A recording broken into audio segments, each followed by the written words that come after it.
Student, today we have a poem from English. This is unit number 1.1 class 9th Maharashtra board. Okay, poem हमारी life के बारे में है. Life written by Charlotte Bronte, ये नाम है उनका. हम इस पोएम को दो पार्ट में करेंगे. ओके, पहला पार्ट ये होगा कि हम पोएम जो एक्चुअल वर्ड्स लिखे हुए हैं हम इसको अंडरस्टैंड करेंगे कि पोएम का मीनिंग क्या है. ओके, फिर एक सेपरेट वीडियो लेक्चर्स में हम इसकी अप्रिसिएशन और जो वर्क एक्सरसाइज होती है वो उसको अटेम्प्ट करेंगे. चलिए let's start. Life believe is not a dream, so dark as sages say, after little morning rain foretells a pleasant day. Stanza number 1 के अंदर जो पोएट है वो बिगिन कर रहा है वर्ड लाइफ से, और वो लाइफ के बारे में ये कह रहा है कि we should believe that life is not a dream. मतलब बहुत सारे ऐसे सेजेस का मतलब होता है फिलोसोफर, कोई फिलोसोफर, कोई प्रीचर अक्सर डार्क लाइफ को ड्रीम बता देते हैं. ओके, तो वो कह रहे हैं, हमारे पोएट ये कह रही है हमसे, अक्सर लोग लाइफ से शिकायत करते हैं, लाइफ को बुरा कहते हैं, अपनी ज़िंदगी से परेशान होते हैं, या उसमें वो हमेशा सॉरोफुल चीज़ों को ही सर्च करते हैं और हमेशा उसे कंपेन करते रहते हैं.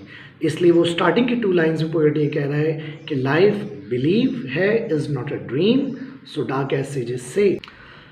कभी कभी कोई परेशानी, कोई सॉरो, कोई डिस्पेयर सिंबलाइज होता है, सिंबल होता है किसी जॉय और हैप्पीनेस के लिए. ठीक, sometime there are clouds of gloom but these are transient all. If the shower will make the roses bloom, oh why lament its fall. Sometime आपकी लाइफ में ऐसे आप घिर जाते हैं, ठीक है ना. ग्लूम का मतलब ही होता है कंप्लीट डार्कनेस, एक क्लाउड, एक काले बादल छा गए आपकी लाइफ में. बट ये चीज़ें क्या हैं, but these are transient all. Transit का मीनिंग टेक्स्ट में लिखा हुआ है टेम्पररी. ये जो लाइफ में परेशानियाँ आती हैं, या जो क्लाउड्स ऑफ ग्लूम वर्ड है, मतलब जो काले बादल छा जाते हैं, ये जो सॉरो है, जो ग्रीफ है, ये जो तकलीफ़ है लाइफ में, जो प्रॉब्लम्स हैं, ठीक है, और ये हर ह्यूमन बीइंग के अंदर है. बट ये परमानेंट नहीं है. ये प्रॉब्लम आई है तो ये प्रॉब्लम चली भी जाएगी. ये टेम्पररी है, ट्रांजिएंट है, यानी शॉर्ट लिव्ड है. ओके, कोई प्रॉब्लम आ गई है तो हमें लेके नहीं बैठे रहना है कि बस प्रॉब्लम आ गई अब हम क्या करें लाइफ में. आगे लिखा है ना, if the shower will make the roses Bloom. अगर कोई जो शावर है, जो बारिश है, उससे जो रोजेस, या रोजेस ब्लूम का मतलब है खिलना, ब्लूम का मतलब ही होता है खिल जाना, किसी फूल का खिल जाना.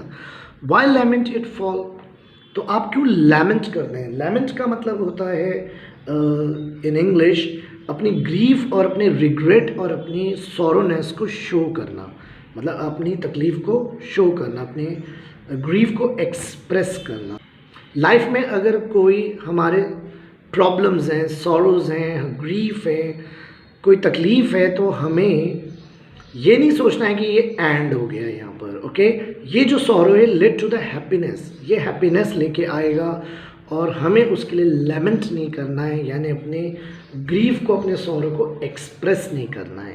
तो पोएट आपको ऑप्टिमिस्टिक, वैसे भी ये पोएम जो है वो ऑप्टिमिज्म के बारे में, ऑप्टिमिस्टिक है, बी पॉजिटिव के बारे में always. Okay, rapidly merrily life sunny hours fleet by, gratefully cheerily enjoy them as they fly. आगे पोएट स्टेंजा नंबर 2 में आपको कह रहा है, 4 लाइन्स में इसको एक्सप्रेस कर रहा है. स्टेंजा 2 4 लाइन्स की है. Life sunny hours fleet by very fast, यानी इसका मतलब है जो दिन रात हो रहे हैं, हमारे दिन आता है और जो हमारा डे गुजर जाता है. दस instead of lamenting the sorrow, तो दिन तो चला जाना है, टाइम तो चला जाना है. फ्लिट का मतलब भी इंग्लिश में होता है कि नॉट लॉन्ग फॉर टाइम, मतलब जो चीज़ क्विकली मूव कर जाए.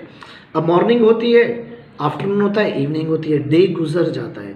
तो जब डे गुजर जाना है, ये टाइम चला जाना है, तो हमें लेमेंटिंग यानी अपने सॉरो, अपनी तकलीफ़ को एक्सप्रेस करने की बजाय हमें क्या करना चाहिए, वन शुड ग्रेटफुली और cheerily enjoy those flying moments of life.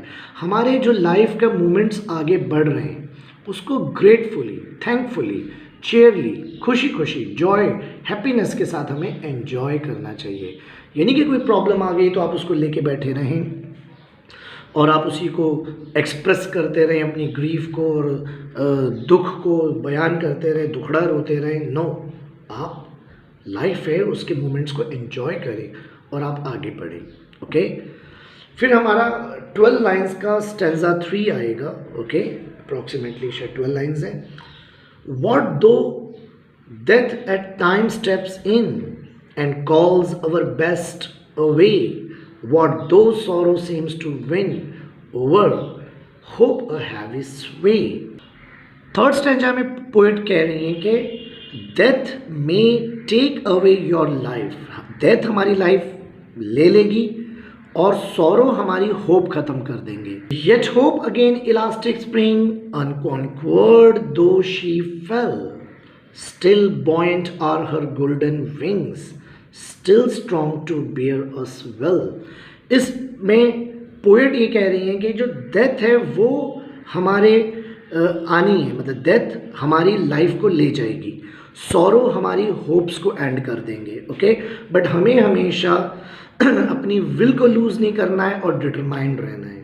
Okay, because hope has elastic spring. Elastic spring, elastic spring का यह मतलब है कि लाइक द स्प्रिंग सीजन, जैसे स्प्रिंग एक सीजन होता है, विंटर आता है और वो सब कुछ ख़त्म कर देता है, लेकिन बाद में जब विंटर चला जाता है तो फिर से आपका एक बेटर डेज आ जाते हैं। Buoyant are her golden wings, still strong to bear us well, manfully fearlessly the day of trial bear, for gloriously victoriously can courage quell despair.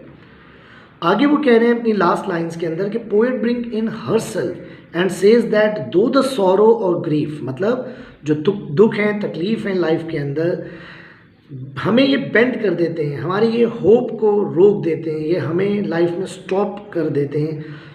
She still has her golden wings which are capable of being flying. Buoyants का मतलब ही होता है that which can rise upward, मतलब वो जो hope है हमारी वो हमें हमेशा, ठीक है, क्या करती है, एक गोल्डन विंग की तरह है जो हमें कैपेबल बनाती है कि हम फ्लाई करते रहें, चाहे कितनी भी ग्रीफ आए, कितनी भी लाइफ में प्रॉब्लम आए, कितना भी वो हमें डाउन कर दें, बेंट कर दें। Okay, still we have a force to rise up, हम दोबारा उठ सकते हैं, इसका एक फोर्स एक हमारे अंदर है।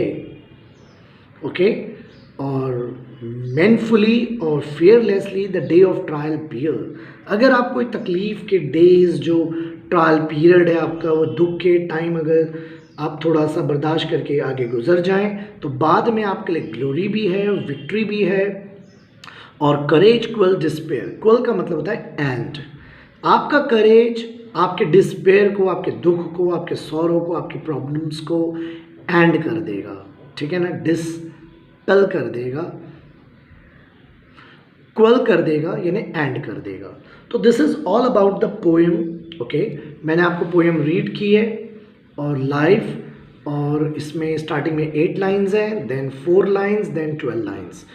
ठीक है, पोएट क्या कह रही हैं वो मैंने आपको ईजिली टेक्स्ट के वर्ड्स के अकॉर्डिंगली समराइज किया है, कुछ इंपॉर्टेंट वर्ड मीनिंग्स बताते हुए। आपको पहले ये पोएम को थोड़ा सा अंडरस्टैंड करना है कि पोएम कह क्या रही है हमसे, पोएट क्या कहना क्या चाह रही हैं। जब एक बार पोएम थोड़ा सा आप अंडरस्टैंड कर लेंगे, ओके, तो फिर इसकी एप्रिसिएशन और जो एक्सरसाइज है वो हम एक नेक्स्ट अलग वीडियो में करेंगे।